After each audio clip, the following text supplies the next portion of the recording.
Hello, my friend. Time for our meeting this Wednesday, September 10th. I'm coming in a little late today because I had to follow, as I think everyone did, the magisterial vote. The magisterial votes of Minister Fuchs, who will resume later tonight, will vote again, but I had to finish voting on Bolsonaro, right? He dismissed everything as unfounded. He gave a law lesson, demonstrating the obvious: you can't convict without evidence.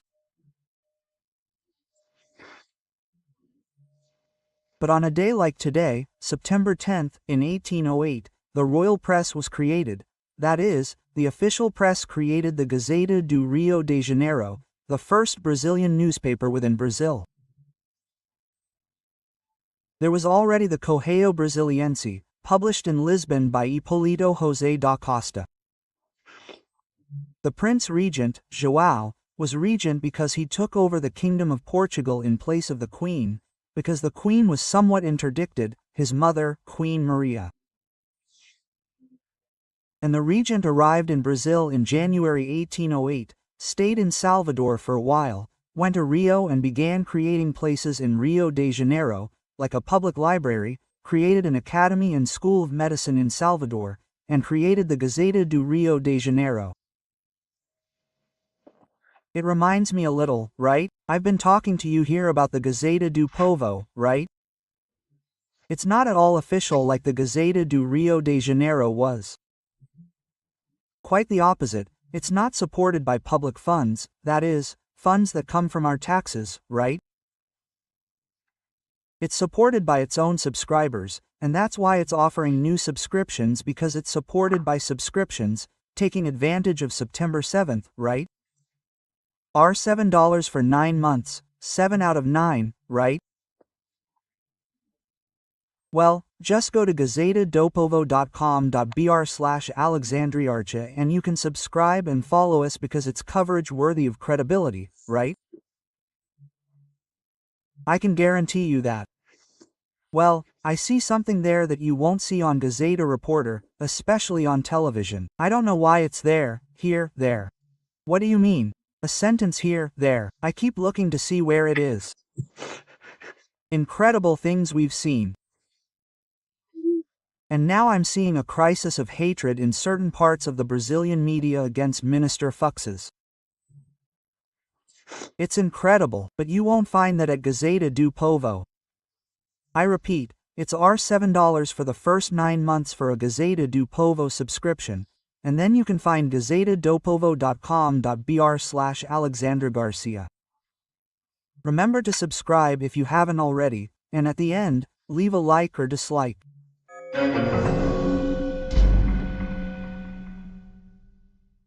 Well, if I were to make a film about Minister Luís Fuchs, I would say Luís Fuchs, the demolisher.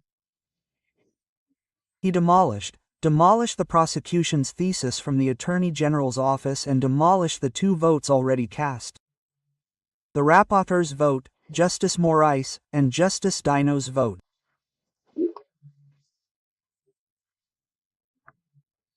One by one, he explained that there was a kind of team that examined each argument of the Attorney General and pursued them.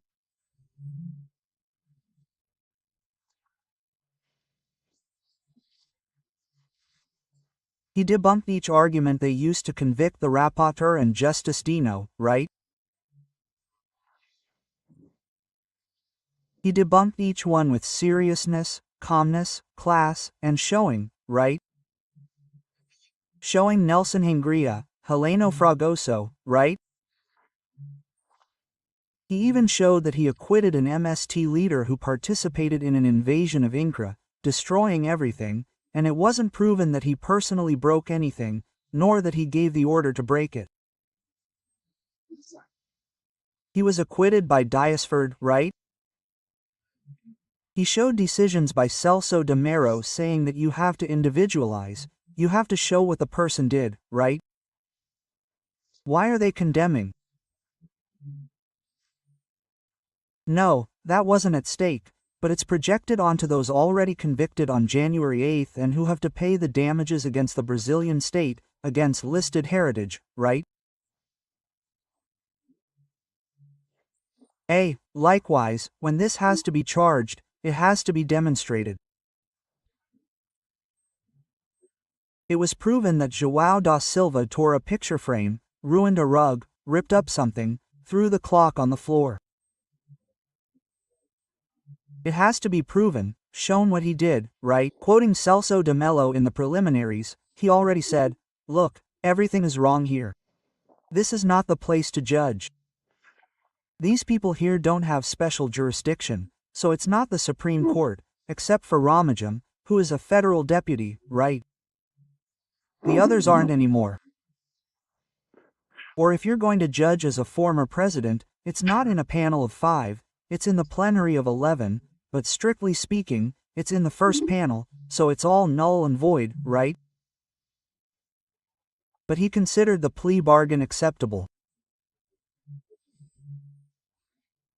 He didn't consider Mauro Cid's null and void, who, by the way, he convicted of a crime. He framed it there as a scam, not a criminal organization, not even aggravated damage, but because he received, as he demonstrated, $100,000 from General Braga Neto to give to someone, right?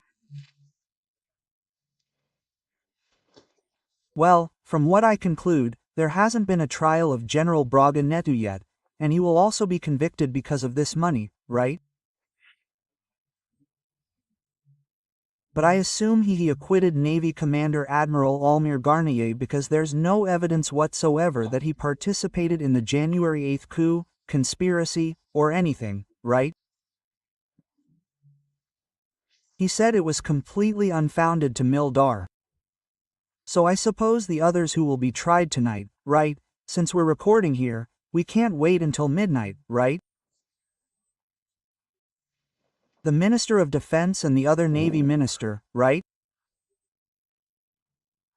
No, the Navy is probably Garnier from the Air Force, but certainly the Minister of Defense, Paulo Cesar, won't be involved, right?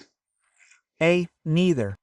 Well, let's go to Bolsonaro, right? So I wrote things down here, right? Later I'll talk more about this subject, right? Let's just talk about Bolsonaro. He said that, well, just so you know, Bolsonaro was authorized by the jailer minister. Minister A. Moraes is the jailer, but he's also a victim, right, of that green and yellow dagger.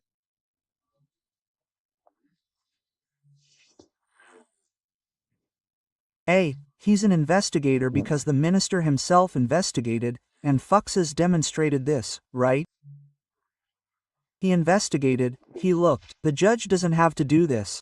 He's a judge, he's an accuser, especially an accuser, a great prosecutor, just like Minister Dino, who has a career as a judge, right, a federal judge, but he soon entered politics to defend the cause, right, the Marxist, Leninist, communist cause, and so on, right, and he entered politics. So, he distanced himself quite a bit from the day-to-day, which isn't the case with Minister Fuchs, who was a career judge, including in Baixada Fluminense, right, and gradually rose through the ranks, was a judge at the Superior Court of Justice, right? So he has experience and, above all, a vocation for a judge, just as Minister Moraes has a vocation for a prosecutor, for the public prosecutor's office, for a prosecutor.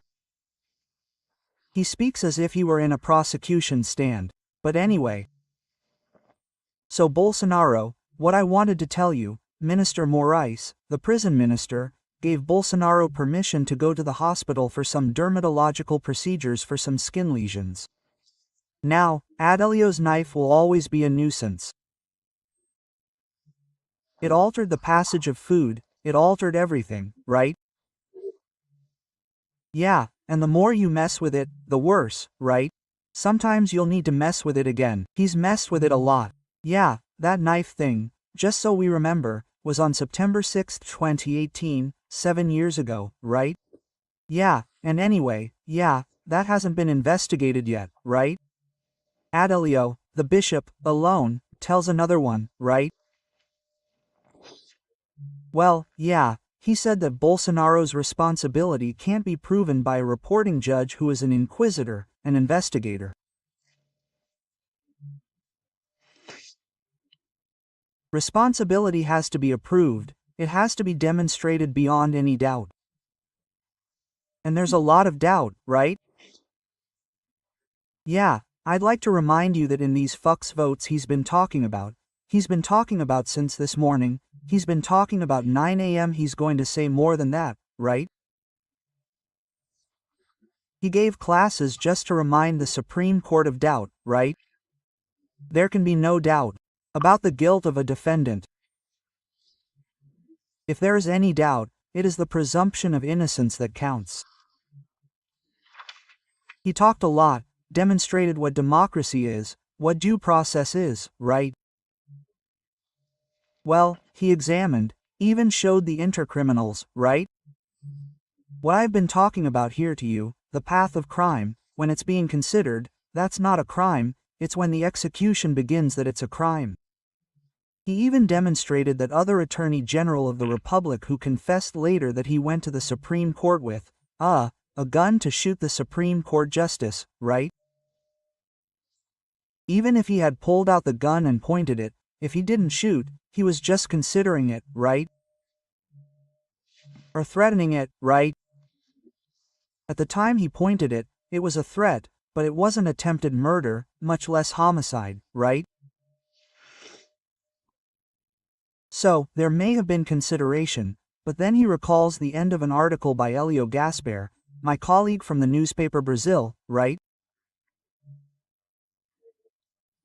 He told the story of this case in the Supreme Court, which it was a process like this, then he stretched his legs, stretched his neck, and suddenly he made a giraffe, right?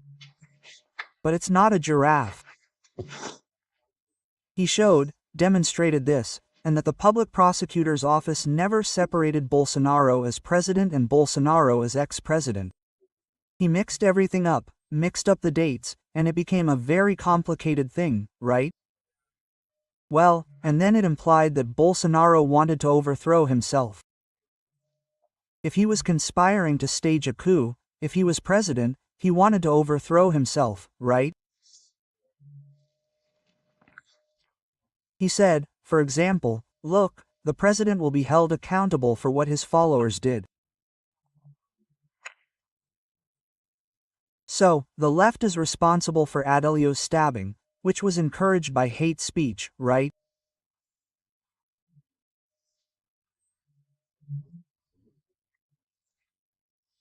Because hate speech encouraged a shot that hit Trump in the ear and encouraged the death of Charlie today, a right-wing leader and influencer who was in a debate at Utah Valley University in the United States and was shot in the carotid artery, and he died, 31 years old, with a wife and 2 children, right?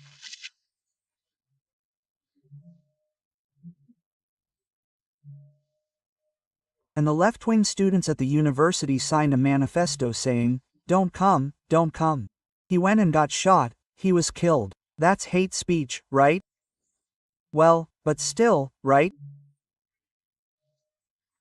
He shot down Abim's arguments, parallel to criticizing the electoral process, that this isn't a coup, that this is exercising freedom of expression, of opinion.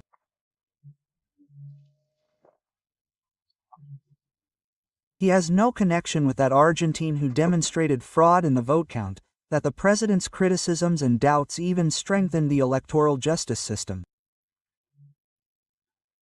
That's not a crime, right? Well, if the Federal Highway Police carried out a raid in the Northeast, right? It wasn't demonstrated that it was on Bolsonaro's orders. I mean, if it wasn't demonstrated, it's not proof, nor can anyone be convicted based on the assumption, right? And there's a lot of assumption. He might have done it to please him, but then, right? No, the person can't be charged. He was creating accusations, which is unacceptable in the rule of law, right? Bolsonaro's meetings with Felipe Martins don't add up either, right? The black kids are the same, isn't it? It's a document drawn up in an open-air party room in Osa Norte, right? Yeah, and he always demonstrated his own accusation. The federal police themselves, in the investigation, and the public prosecutor's office demonstrate that Bolsonaro never accepted it. He received complaints, he didn't want to do what some people wanted, right? the guarantee of law and order, calling in the army or a state of siege, which has to be passed by the National Congress, right? Calling this a coup is difficult. The connection with General Teofilo Ducotera is demonstrating here that the one who commands the troops is the commander of the troops in the states, in the old armies today, regions, right, military regions. And there's nothing proven. The documents look apocryphal. They're just inferences, many discrepancies in the supposed evidence, including with General Mario Fernandez, right? He said it's extremely serious, right, because there's no evidence in the records to incriminate Bolsonaro, right? Right, not even Mauro Cid, right? Right, and that dialogues between security officers have nothing to do with the president. Right, there's even a major brigadier saying the troops are ready, but he was in reserve and a professor at IDA. No, there's no way. There's no evidence of Bolsonaro's connection to the vandals, right? Right, it showed that there were probably only a few people at the camp, because 40 buses arrived to swell the crowd, right? Right, and the public prosecutor's office's concern with criminalizing the discourse of freedom, right? Which was freedom, yes, not censorship, gives reason to the content of these banners. The public prosecutor's office, since it couldn't present evidence of Bolsonaro's connection to the protests of November, December, January, or to coup plots, qualified damage, or criminal organization, right? Right, that wasn't demonstrated in the records. So he dismissed the case. I'll stop here because it's already long, right? And if you want to follow along, it seems he'll continue casting his vote. I think General Heleno, and Paulo Cesar, Ramajam is also out, right? It'll be Fuchs's decision. Now, Fux, for now, is 1, right? It's 2-1, with 2 more votes, Zanin and Carmen Lucia, right? If one of the two, right?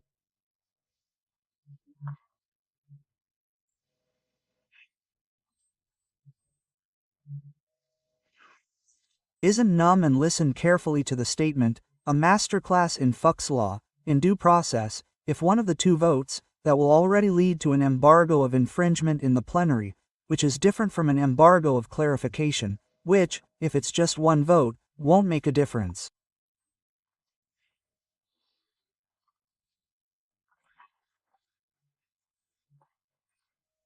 From Brasilia, Alexandre Garcia.